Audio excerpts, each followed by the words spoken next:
Okay, Shabbat Shalom, everybody. Just to share a small idea before we head into Kabbalat Shabbat. There's a very powerful idea, actually.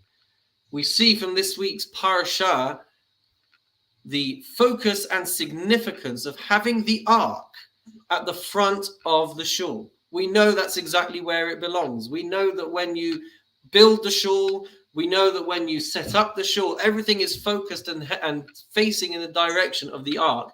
And that is actually learned from this week's Torah reading. You see, we have in this week's Torah reading the luchot, the broken tablets and the second tablets being placed inside the golden ark. And it's very, very interesting because the Rambam tells us in the halachot of the Sefer Torah, mitzvah liyached leSefer Torah, makom l'chabdo l'hadro yoter midai, that we have a special mitzvah to find a special place for the Sefer Torah and to honor it and to embellish it and to make it look beautiful, even more than you might have ordinarily thought. You have to go above and beyond. And we know that we had the golden ark, and inside were the tablets of stone, and inside was a Sefer Torah as well. And the Rambam says that the words on the tablets and the words in the Sefer Torah are all part of one of the same thing. And that is why the Rambam says we have this concept of beautifying the front of the shul, and we have the Sefer Torah prominently on display, because that is what happened, and that is the respect and the etiquette that the luchot were treated with as well. But there's an amazing question. The amazing question is as follows. If they are the same nature, if they are of the same kind of thing, then why is it that the luchot were placed flat and lying down inside the golden ark, while the Sefer Torah is presented upright in the ark? If they are so similar, and if the source for beautifying the front of the shul comes from the tablets, then why do we not lie them down? Why do we not store our Torah scrolls flat in the same way that we stored the tablets? Nobody does that, do they? In fact, if you go to Sephardi shuls, a Sephardi Sefer Torah is permanently in an upright position even when it's being read from the reading desk. So why do we not lie it flat? So there was a rabbi called Rabbi David Ibn Zimra who commented on the words of Maimonides. He's called the Radbaz. He had three interesting answers. I'm going to share with you one and then another one of my own. The reason that the Radbaz shares is as follows, that there is a fundamental difference between the luchot and the Torah scroll. You see, the luchot, the tablets of stone, they were a symbol. They were a testimony. They were not intended for reading or for using. However, the Torah scroll is supposed to be read from. It is the source of instruction. It's more than a symbol. It's literally our code of conduct. The Torah, the word Torah, comes from the Hebrew word meaning guidance, meaning to instruct, meaning pointing out.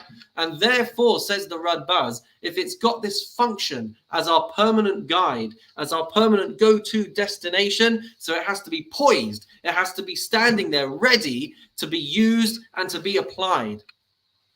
You know, there's a habit that when you respect something that you have to stay miles away from it. I remember the respect that we had for Dame Ruth Robbins when she was the head teacher of JFS, and you didn't want to get caught out in the middle of the corridor face to face with the head teacher. When you are in awe of something or someone, when you are respecting something, so then we have this habit, we have this instinct that we have to stay far away from it.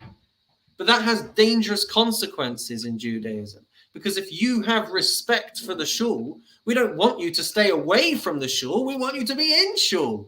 If you have respect for rabbis, we don't want you to stay away from rabbis. We want you to speak to the rabbis. We want you to ask the rabbis your questions. We want you to consult with the rabbis. We respect God, but we shouldn't think that we are too small to bother him with our problems.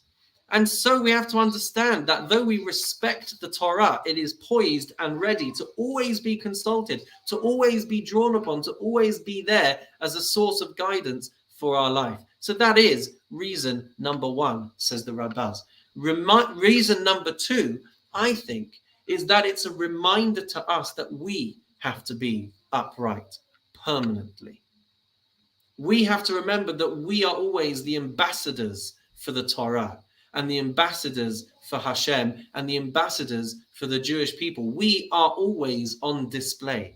And when we let the side down, the standing of the Torah falls. It diminishes in people's eyes. We can run the risk of completely ruining the reputation of the Jewish people, of the Almighty, and of the Torah.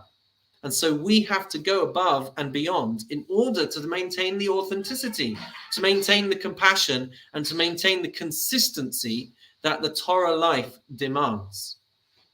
This isn't just a message for the Jewish people. We know all too well that when humanity does not stand upright, when humanity does not stand up for the right things, we know what turmoil and chaos can be created as a result.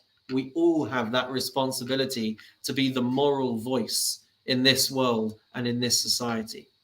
And so we too, we have this responsibility. We are the ambassadors, and it is a mitzvah to honor and to glorify and to go above and beyond in the way that we try and set that example, in the way that we try and set that bar and set that moral level. And if we don't make a concerted effort to be respectful, then we can become less than respectful. And if we do not aspire to be more than human, then we are in danger as a society of becoming less than human. And so perhaps the Torah stands upright to remind us and to be that call to action, to always make sure that we are being upright and faithful Jews. And with that, I will say good luck and good Shabbos.